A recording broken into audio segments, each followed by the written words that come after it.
we overeat not because of the food itself, but we overeat to comfort ourselves, to numb and to silence the part of us that actually wants to just let that anger and let that now rage come out, right? We restrict and control food because it's the one place where we could focus our attention now, right? Where we feel like we're going to be productive and it can sort of like slowly come out and we can feel powerful and contained, right? It gives us something to do while also feeling like contained and safe in some sort of way, even though that we're not safe at all because we're continuing to basically hurt ourselves.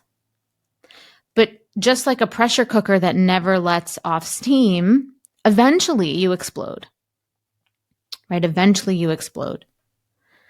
And you know, the behaviors with food and eating is where you explode, right? So if you're somebody who maybe you're somebody who doesn't even like get to the point where you're micromanaging your food on your plate or calories or anything like that, you kind of just go straight to the food, right? You know, so there's two different types of people. There's people that will go straight to, you know, to the binging and overeating because they're just soothing and numbing the emotion right away. Like they can't even deal with that intense, hot feeling of anger. And then there's some people that will live within that anger. It'll become more of a pressure cooker. They'll hyper focus on their food because it gives them a sense of control. And then eventually that pressure cooker explodes and you binge or you overeat, right? But here's what I really want you to hear, right?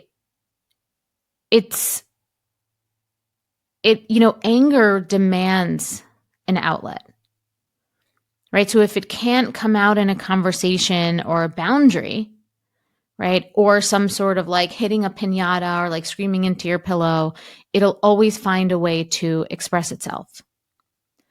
And there's many different ways that happens. It's not just a full-on binge, right? Which is why it's so important to look at your behaviors with food and really see if there's something going on underneath, because eating past fullness, right? Like eating, and sometimes we eat past fullness and it's like, it's not a big deal, but eating to the point of eating past fullness when you know that you're going to create pain, or when you told yourself you wouldn't do it because you're aligning with a higher goal that you're trying to reach, whether that's weight loss or something, but you continuously kind of sabotage yourself,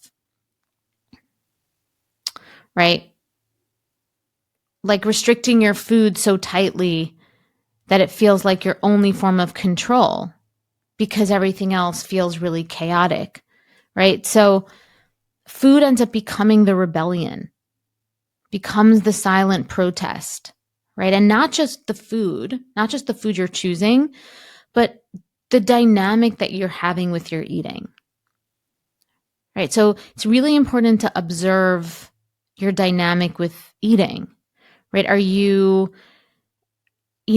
trying to negotiate with yourself with eating? Are you trying to set yourself up to fail, right? Like see what you're doing,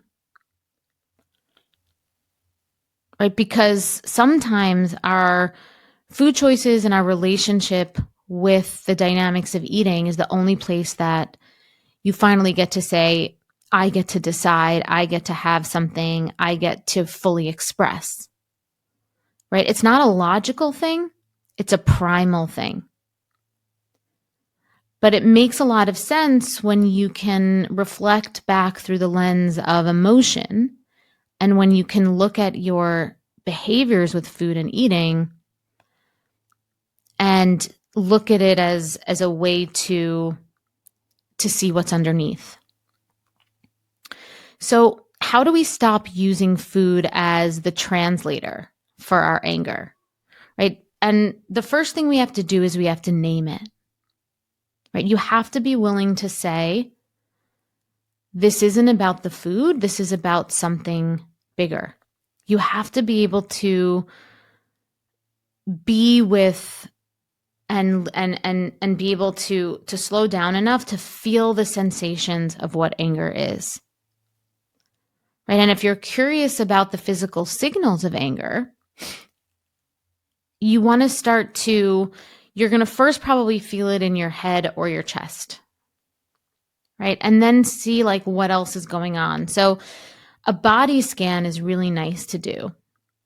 Right? And I have a bunch of different body scan, nervous system rewiring trainings that I offer in the mentorship. And it's really important when you get that first hit of anger, which is usually like a hot piece of flash that comes in through your body. And then you want to be like, do you feel it in your throat? Do you feel it in your fists, your jaw, your chest? And then once you locate it, ask yourself, what is the story underneath this feeling? What am I really craving to feel, to say, to express? Right? Because this isn't about the food. Right? This is about needing a place for your anger, for your rage to land.